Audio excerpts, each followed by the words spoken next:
साथियों, मध्य प्रदेश पटवारी भर्ती परीक्षा की नियुक्तियों को लेकर और जांच रिपोर्ट के आने को लेकर एक बहुत बड़ी खबर हमें प्राप्त हुई है। मैं आपके साथ उसको शेयर करना चाहूँगा, मगर उससे पहले मैं चाहूँगा कि आप कुछ बातों को पहले गौर से सुन लीजिए और ध्यान से समझ लीजिए।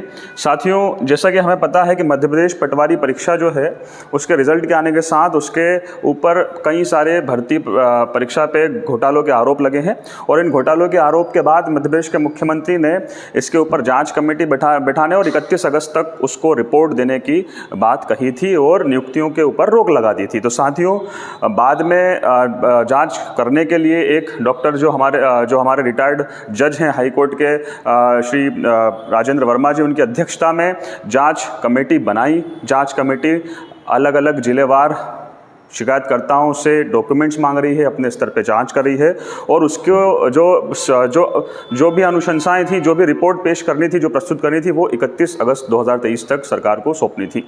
पर मगर 31 अगस्त हो चुकी है। हमारे विद्यार्थी, चाहे जो नियुक्ति के पात्र हैं वो भी, और जो शायद किसी कारणवश इस परीक्षा में सफल नहीं हो पाए वो भी, सभी के सभी लोगों की जो निगाहें थी वो गड़ाकर 31 अगस्त तक की डेट को देख रहे थे कि भाई जांच रिपोर्ट आएगी और पता नहीं क्या क्या उसमें खुलासे होंगे। मगर यहाँ पे अगर बात की जाए तो 31 अगस्त को जो रिपोर्ट है वो नहीं आई है, वो प्रस्तुत नहीं की गई है। हमने इसके पिछले भी कई सारे वीडियोज़ हम लोग डाल रहे हैं, अपडेट करते जा रहे हैं, आपको दिन ब दिन अपडेट कर रहे हैं कि क्या कुछ नया पटवारी भर्ती को लेकर हो रहा है, ये भी आपको बता रहे हैं। तो साथियों, 31 अगस्त को जांच रिपोर्ट नहीं आई है, कुल मिला के ये बात है। 3 सितंबर को मध्य प्रदेश में 8000 से ज़्यादा जो अभ्यर्थी, जो उम्मीदवार नियुक्ति जिनको मिली है, मतलब नियुक्ति के लिए जो पात्र हुए हैं, जो सफल हुए उम्मीदवार इस मध्य प्रदेश के पटवारी भर्ती परीक्षा में, या हम यूँ कहें कि ग्रुप 2 सब ग्रुप 4 की परीक्षा में जो भी उम्मीदवार सफल हुए हैं, वे उम्मीदवार 3 सितंबर को राजधानी भोपाल में एकत्रित हुए। उन्होंने एकत्रित होकर वहाँ पर अलग अलग जगहों पर धरना प्रदर्शन किया, अलग अलग जगहों पर मांगे की, और तो और मध्य प्रदेश बहिष्कार दिवस भी मनाने का काम उन्होंने वहाँ पर किया है।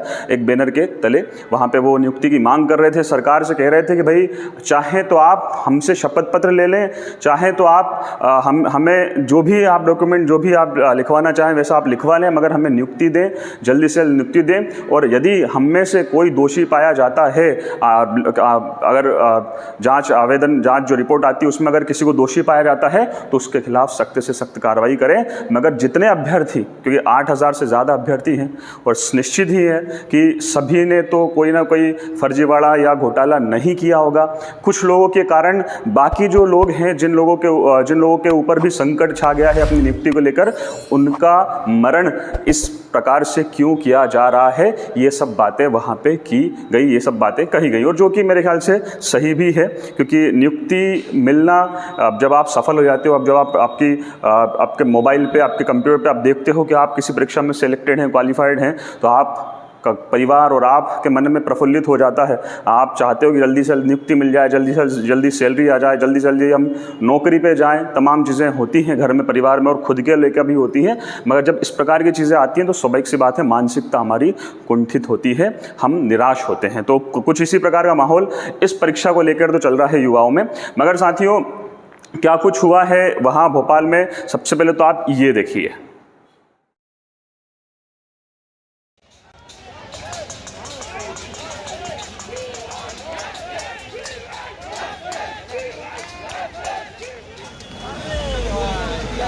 अरे यार देख रहा कैसे देखना मैसेज ऐसे तो अभी आप आया बता लात दी बनी वीडियो हाँ, लात की बनी वीडियो।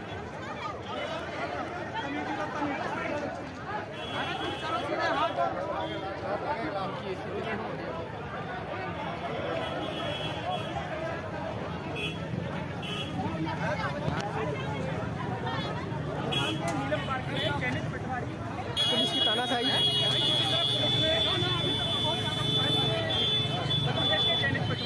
तो साथियों, चयनित उम्मीदवार मांग रहे थे नियुक्तियां, मगर उन्हें मिली पुलिस की लाठियां। जी हाँ साथियों, 3 सितंबर को जब ये लोग प्रदर्शन कर रहे थे तो आपने जैसा कि वीडियो में देखा होगा, आपने देखा होगा कि पुलिस किस तरीके से इनको उठा के वहाँ से धरने प्रदर्शन की जगह से लेके जा रही थी। कई सारे मामले तो ऐसे भी आए हैं, सुनने को आया है कि FIR भी हुई है, मामले केस भी दर्ज किए गए हैं इनके खिलाफ, क्योंकि प्रशासन का कहना था कि ये लोग बिना अनुमति के धरना प्रदर्शन भोपाल में, राजधानी में अलग अलग जगहों पर कर रहे थे, जिस कारण से इनको बल प्रयोग करके वहाँ से हटाना पड़ा। तो ये तो प्रशासन का कहना है और तमाम चीज़ें मैंने आपको बात बताई। यहाँ पे एक चीज़ और मैं आपको स्पष्ट बता दूं कि मध्य प्रदेश के लगभग 19,000 जो पटवारी, जो पहले से पटवारी हैं, वो अलग भी जिले मुख्यालयों पर अलग अलग जगहों पे हड़ताल कर रहे हैं। इसी बीच वेतन वृद्धि वगैरह को लेकर हड़ताल कर रहे थे। इसी बीच में सोमवार से तहसीलदार और नायब तहसीलदार जो हैं ये भी हड़ताल पे जाने वाले थे, मगर उससे पहले ही रविवार को ये रात्रि में मुख्यमंत्री शिवराज सिंह चौहान जी से मिले।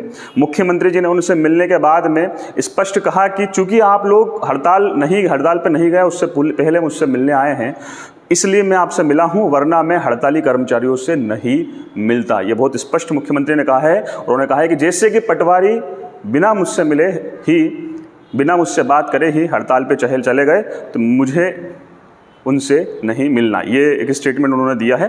बाकी तहसीलदार और नायब तहसीलदार जो कि अगले दिन से हड़ताल पर जाने वाले थे, उन्होंने भी हड़ताल पे जाने का कैंसिल कर दिया है प्रोग्राम, यानी कि अब वे हड़ताल पे नहीं जाने वाले हैं, जो कि शिवराज सिंह चौहान जी ने उनकी जो मांगे थी उनके ऊपर विचार करने का उनसे कहा है। तो मुख्यमंत्री का बहुत स्पष्ट यहाँ पे देखा है रवैया कि भाई अगर आप सीधे हड़ताल पे जाते हो और बिना बात करे आप जाते हो, तो चाहे भले ही आप हड़ताल पे जाएं, शायद प्रशासन आपको इसी प्रकार से ट्रीट करेगा। ये मुख्यमंत्री ने स्पष्ट कहा है। अब बात आती है कि भाई क्या होना है। सवाल जो हमारा था कि क्या पटवारी भर्ती परीक्षा में अभी नियुक्तियां होंगी या फिर नियुक्तियां पेंडिंग रहेंगी, या क्या जांच रिपोर्ट क्या 2-4 दिनों में आ जाएगी, या सितंबर माह में नियुक्तियां हो जाएंगी, आ जाएगी। तो देखिए बहुत स्पष्ट है।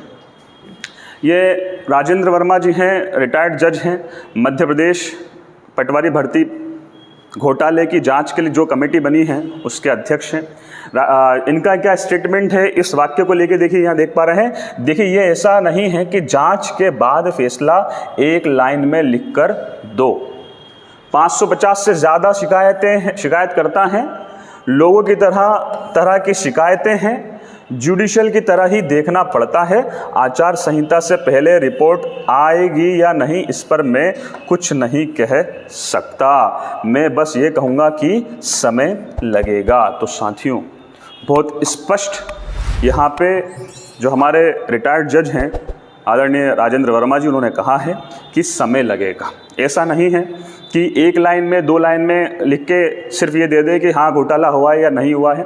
एक पूरी फाइल उनको प्रिपेयर करना है, एक पूरी तरीके से जो शिकायतें यहाँ आ रही हैं उनके ऊपर हर एक बिंदु को ध्यान में रखते हुए जांच प्रतिवेदन बनाना है, जांच कंप्लीट करनी है। उसके बाद में वो जो फाइल है वो सरकार को सौंपना है। तो इसमें डेफिनेटली समय लगेगा, यहाँ पे ये कहा गया है। तो आचार संहिता से पहले रिपोर्ट आएगी या नहीं, इस पर भी मैं कुछ नहीं कह सकता, ये भी उन्होंने स्पष्ट कहा है। कुल मिला के जो मुझे लगता है वो ये है कि नियुक्तियाँ पटवारी परीक्षा को लेकर या ग्रुप 2 सब ग्रुप 4 परीक्षा को लेकर जो है वो शायद ही इस वर्ष संभव हो पाए, यानी कि चुनाव के बाद ही शायद अब इन नियुक्तियों पे विचार किया जाएगा, क्योंकि जो आसार यहाँ दिख रहे हैं उसके बाद तो शायद इसी प्रकार का मुझे कुछ लगता है।